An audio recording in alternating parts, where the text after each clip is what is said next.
Na rua. Senhor presidente, senhoras vereadoras, senhores vereadores, eu venho a essa tribuna para falar de dois assuntos, nesse primeiro pronunciamento do ano de 2019, do novo ano legislativo. Queria, mais uma vez, saudar e dar as boas-vindas, o que eu já fiz no microfone de aparte, aos vereadores recém-ingressos aqui, na figura da minha querida amiga Gorete Queiroz, e retribuir a ela o elogio, o registro elogioso, generoso que ela fez aqui quando fez o seu primeiro discurso. Nós tivemos a honra, eu tive e você teve, pelo que você falou, de trabalharmos juntos. E ali nós dois vimos, eu ainda era suplente naquela época, e eu pude contar com sua expertise nessa área de animal e de comunicação também, que para os que não sabem, Gorete também é jornalista.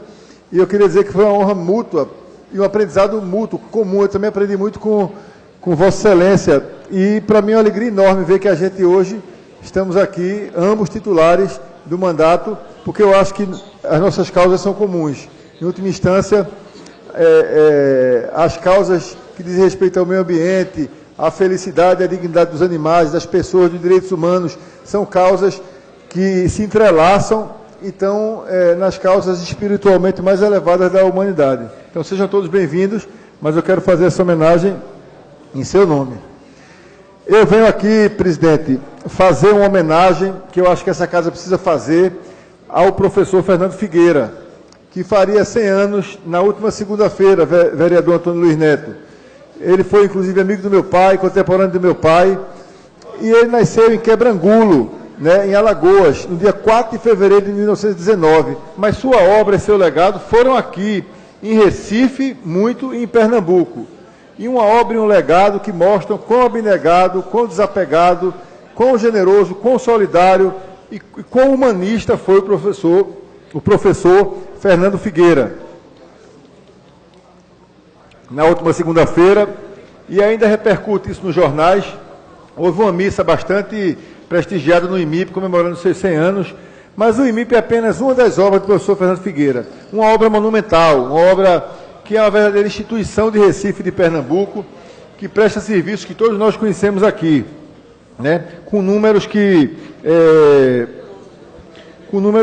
falam por si só, em atendimentos nas mais diversas áreas, sobretudo para as pessoas mais carentes, mas também formando profissionais. O IMIP é uma grande escola, e não é à toa que o IMIP está hoje funcionando, onde funcionou antigamente o antigo Hospital Pedro II, onde inclusive meu pai, que é médico e era professor da Federal, com o professor Figueira, ambos se formaram quando a Faculdade de Medicina ainda funcionava na Universidade do Recife. Não existia nem a Universidade Federal de Pernambuco, era a Faculdade de Medicina da Universidade de Recife, do Recife.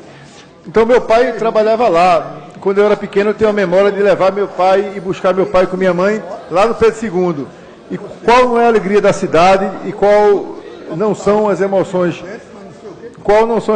que eu também sinto toda vez que vou lá, ao ver essas histórias se entrelaçando. Todos os professores, médicos, enfermeiros, paramédicos, de modo geral, psicólogos, trabalharam no Pedro II, e o Pedro II é essa bela sede do IMIP, que é essa grande instituição pernambucana, como bem sabe o vereador Almir Fernando, porque nós temos muitos e muitos eleitores, inclusive, que se servem do bom serviço do IMIP.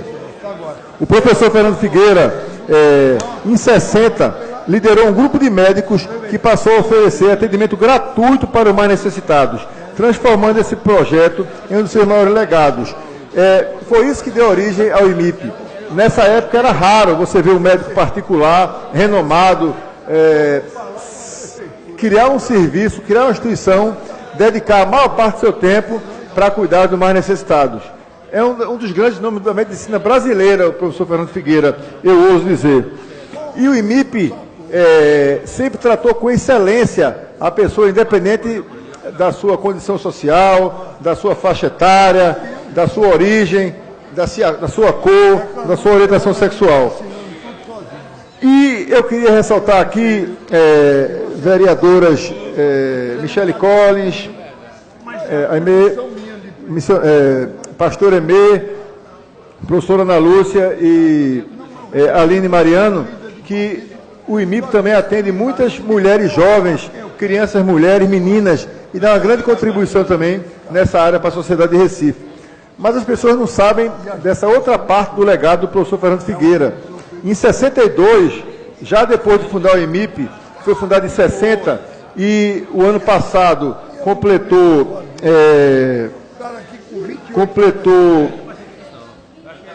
58 anos. Em 62, vereadora Gorete Queiroz, ele fundou o Instituto de Nutrição da Universidade Federal de Pernambuco. De 69, que foi o ano que eu nasci, até 71, ele presidiu a Sociedade de Medicina de Pernambuco. Presidiu também a Academia Pernambucana de Medicina, da qual foi fundador, inclusive, em 70.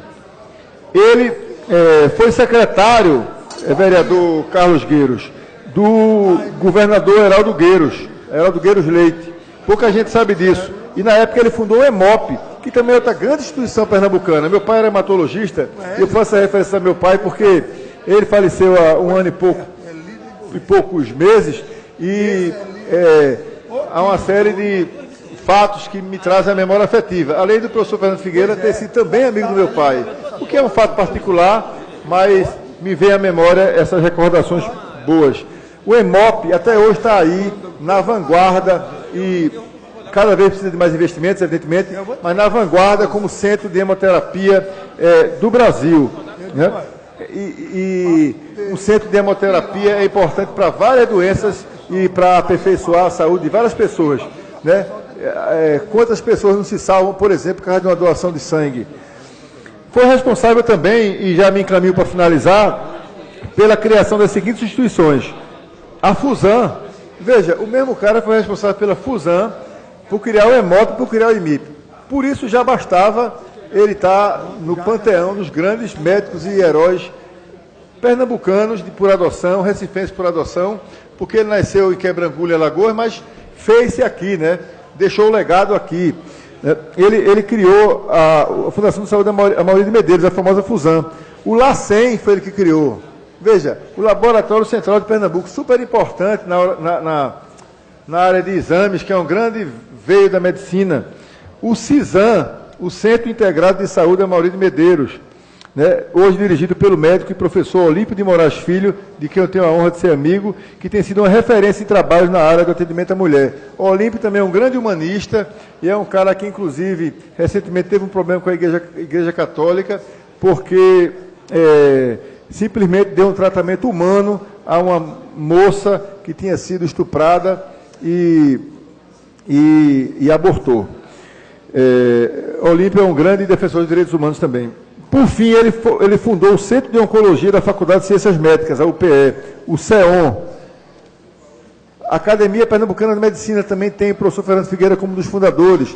A Associação Pernambucana de Médicos Generalistas. A Associação Brasileira de Reprodução e Nutrição em Saúde Materna e Infantil. Trabalhar o tema da reprodução naquela época era raro. Hoje em dia é caro, mas é acessível para quem tem dinheiro. Excelente clínica de reprodução. Ele criou a Associação do Diabético Jovem. E eu, como diabético, sei da importância de uma instituição como essa. E mais dois legados, fora os legados inominados, os legados da assistência direta à pessoa que mais precisa, o legado do tratar o pobre igual ao rico, o legado de estar sempre procurando melhorar a cidade, como fez também Josué de Castro, outros tantos que por aqui passaram, especialmente nessa área de nutrição, saúde, educação médica. Ele fundou também a Fundação Alice Figueira de Apoio ao IMIP, que funciona ajudando o IMIP, e a Associação Pernambucana de Apoio aos Portadores de Fibrose Cística. Então, o professor Fernando Figueira foi incansável.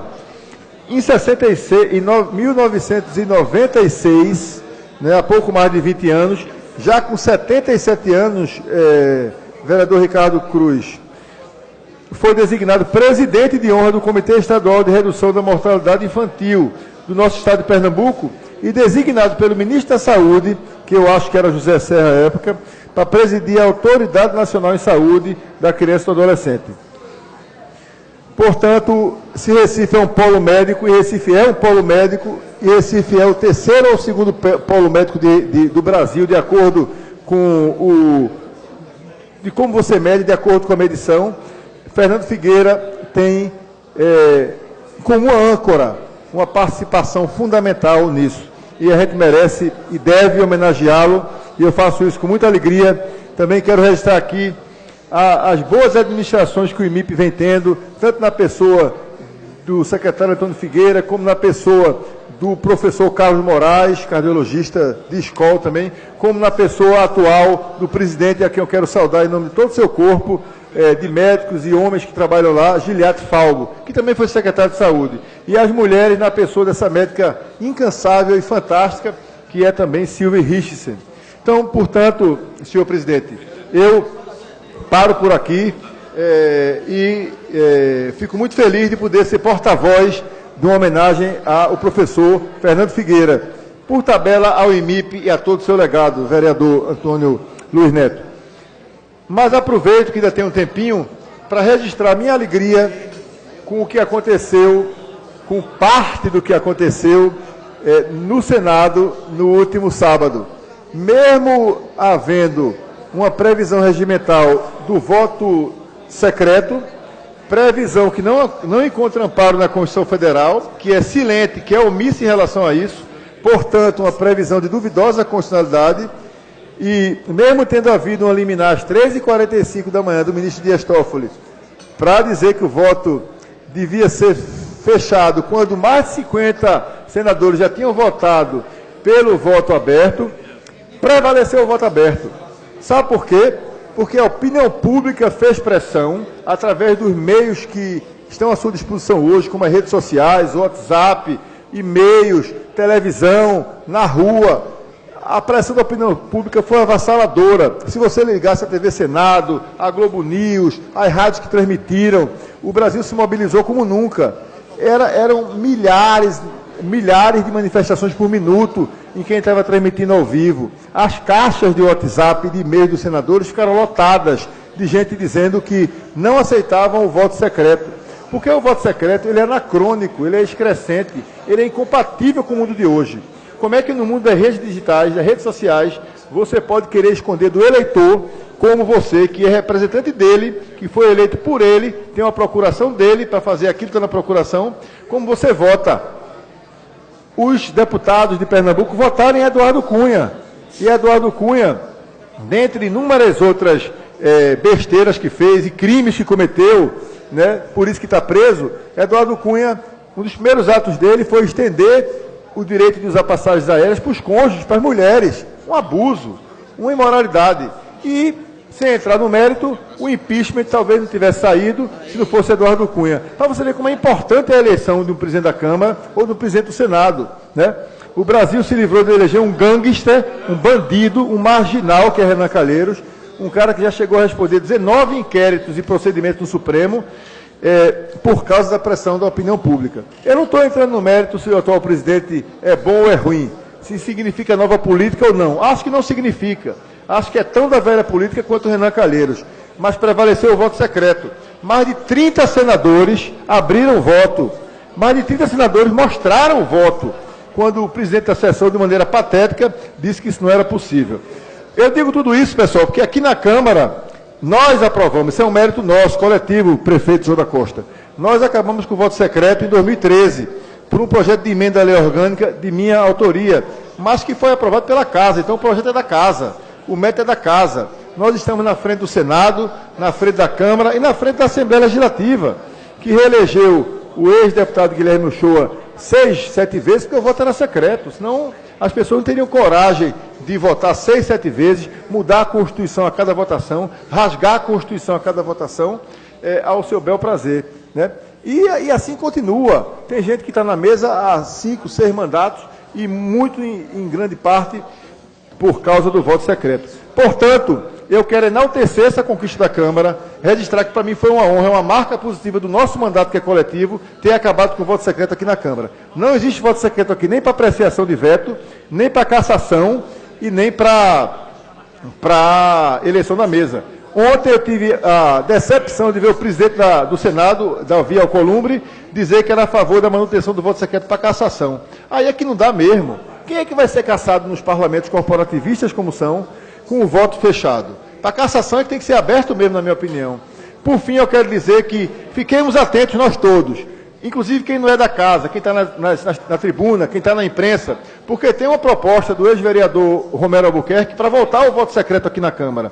E esse é apenas o primeiro passo de uma mobilização que eu quero fazer, inclusive com a colaboração dos colegas novos, para que a gente não dê esse passo atrás. E essa emenda à lei orgânica não faça a Câmara voltar ao passado e adotar o voto secreto, e adotar a postura que faça com que os vereadores, estou acabando, presidente, que faça com que os vereadores, que faria, porque não é o que vai acontecer aqui, que faça com que os senadores, que faça com os deputados federais, porque nós não nos escondemos. Inclusive, já foi a segunda eleição, presidente Carlos Gueiros, com voto aberto aqui na casa. E foi bom, não teve trauma nenhum, a população assistiu, veio em que cada um votou, interagiu. Portanto, minha exortação, vou voltar a esse assunto, é que a gente não volte ao voto secreto. E não volte a ter sessões secretas, como também o antigo regimento permitia, e a nossa emenda à lei orgânica também acabou com as sessões secretas. Muito obrigado.